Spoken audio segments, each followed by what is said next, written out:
I was watching Channels television few days ago where the president of Borno South Youth something something came to Channels television and he started narrating the oddies about the Ingoshe people who were kidnapped by Boko Haram. So many of them were kidnapped and they still long in the captivity, like they were captives for over 2 months. Nobody was advocating for their release. But someone like Mike Arnold was all over the place shouting about the people of Ngoshi who were kidnapped by these terrorists. So as time goes on, we started hearing that the federal government of Nigeria are negotiating for the amount they are going to pay Boko Haram. And later we heard that the federal government of Nigeria paid them 5 billion naira. That was all we heard. And the evidence was not fully there that time. So someone like me cannot just come out to say federal government paid 5 billion without a concrete evidence about that. So that is apart. So it was is that day before yesterday or yesterday. So this man, Mr. Ismaila Kangame, something like that. So he came to Channel Television to explain how the federal government paid 5 billion. But inside this 5 billion naira, the people in the federal government, again, the circle of the federal government, stole 3.1 billion and gave Boko Haram 1.9 billion to release these people. And we were told that the military rescued them. We were told that the military rescued these people. And the mediator, according to this man, is Senator Ali Ndume, senator representing one of the senatorial districts in Borno State, and he mentioned another media personnel. This is very important that you listen to so that you understand so many things about the insecurity in Nigeria. Take a listen. I'll be right back. Let me quote and make it clear: ransoms was paid. Keep it aside. From Goshi? Yes, of course. Okay. Ransoms was paid in billions. How much? Around 5 billion was released. By who? Well, you want to call it the federal or state government, but ransoms were released.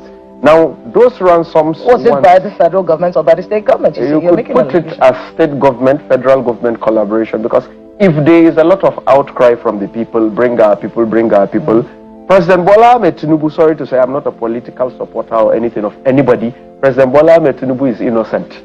In anything you see in security, state government are the ones orchestrating and making money out of this whole insecurity stuff.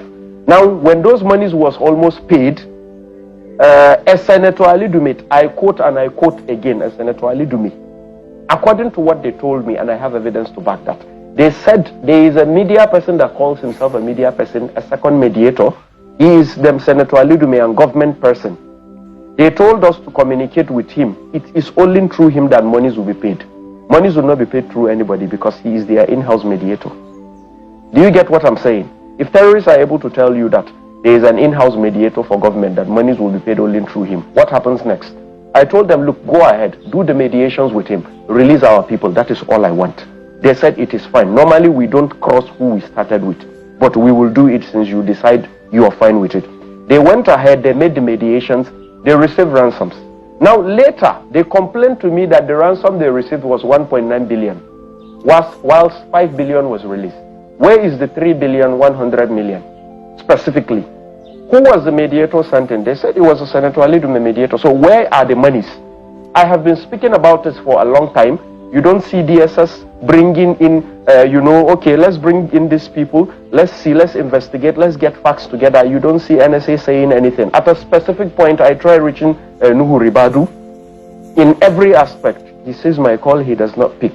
Because at a specific time when the conversation started, I got his number through the same Senator Ali Dume, but when mediations and all the process was on and set, monies was about to be paid, the conversation just cut all of a sudden. All right. What else do you want to hear? I know that a lot of people will be asking this guy, like, how do you call Boko Haram? How come Boko Haram get your number? How do they have access to your number to call you that the money they pay them is not complete?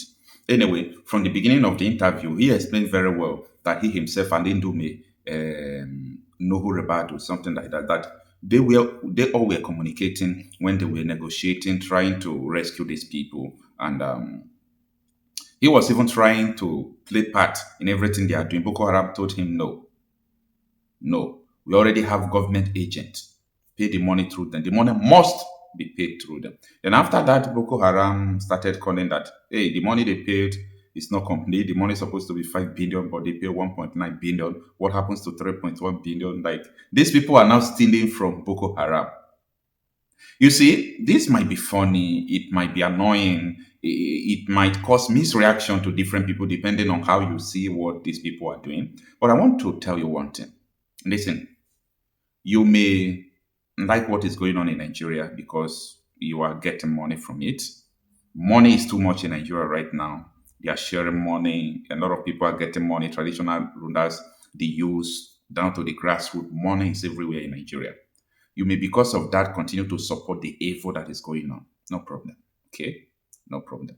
You may be an APC youth chairman now. You may have Prado. They may buy you different kind of things. You will build your house. You will be okay, feeling that all is well. There is a problem ahead.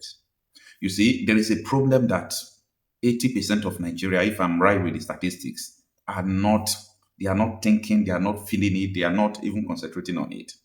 You see, why they keep you busy because of I call it palliative, because that is not money for prosperity.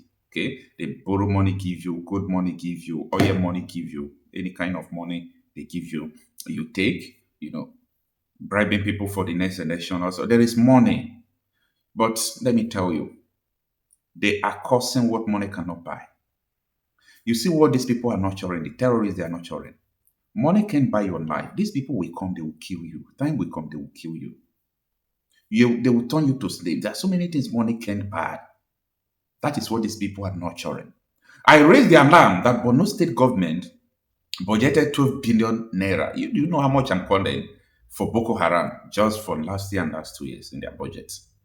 One was 7 point something billion, another one was 4 point something billion, something like that. So I was surprised. And you can go and verify what I'm checking. What I'm saying, I mean to say, go and verify it. They budgeted for Boko Haram's rehabilitation. And this is a state that appointed Boko Haram commander, Commissioner of Religious Affairs for the implementation of Sharia.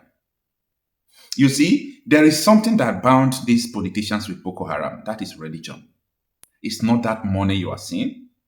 Because I understood what happened when Ademodu Sheriff appointed Boko Haram commander as a commissioner of religious affairs for the implementation of Sharia. So during the set meeting, now State Executive Council, during the set meeting, every now and then, they are talking about projects, how to get money. So the Boko Haram commander got angry. He was angered by what they are. He said, these people are, whether na Kila Balawiri, like corrupt people. And he resigned because he said, what I want is Sharia. What I want is Sharia. So when people will come out to tell you that what Boko Haram want is not Sharia, that it is money, is business. You see that Commissioner of Religious Affairs for the implementation of Sharia, if it is money he want, he will have that money in abundance. But that is not what they want. They want to kill you. They want to subject you under Sharia. They want to subject your generations under Sharia. They will overthrow your government. You will see it unless you understand what is going on to prepare for it. You understand? If they announce that there will be war tomorrow, the cripple will begin to move today. And that is why, Igbo people will say, Awakaka, Ade. Like, if you tell the cripple that there will be war next tomorrow, they will start moving today. So a pre-announced war does not kill or consume the cripple or the disabled people, because it's something they announce, and you can't run, you can't fight. So you ought to start moving and move away from the environment. Anyway, it's just a proverb for you to understand that what I'm telling you now, if it comes and you become victim, it is your fault. It is your fault. If it comes to pass and you become a victim, it is your fault.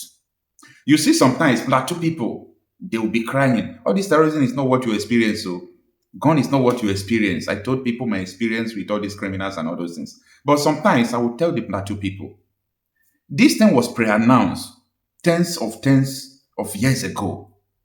They told you people this thing is going to come. So you ought to have prepared. You ought to have prepared. But what do I know, Seth? Here we every day they are dying. This is what is coming. These people are getting money, they are getting funds, they are expanding. Forget about it. You see the military onslaught against the terrorists. This for the past 2 months now, they are killing the terrorists. They are bombing. They are killing some of them, not even up to 10%. They are killing. They are raining bombs in their camps like that. You know what? I'm sorry to tell you, it's a waste of time. No.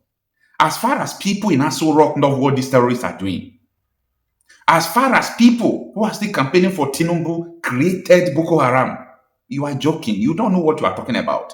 So you mean that man campaigning for Tinubu Nademodo Sheriff, who created Boko Haram, if he didn't see support for Boko Haram, that he will come and campaign for Tinubu? We must make things clear for people to understand that this thing is not sustainable. This country is not sustainable like this. So get your money, get whatever you have, pad budgets, do whatever you want to do. Take projects and siphon the money. Don't worry, do whatever you are doing. Karma is real. The problem is real. It is coming. So whether you like it or not, the reality is going to hit you. That is one thing about this life. You may play people, lie to people, play gamble, play games. But the truth is that the reality is going to hit you. The reality is going to hit you. And there is nothing like denial about the reality. So continue to play your games while the government continue to fund Boko Haram in billions. At the end, we'll know how far.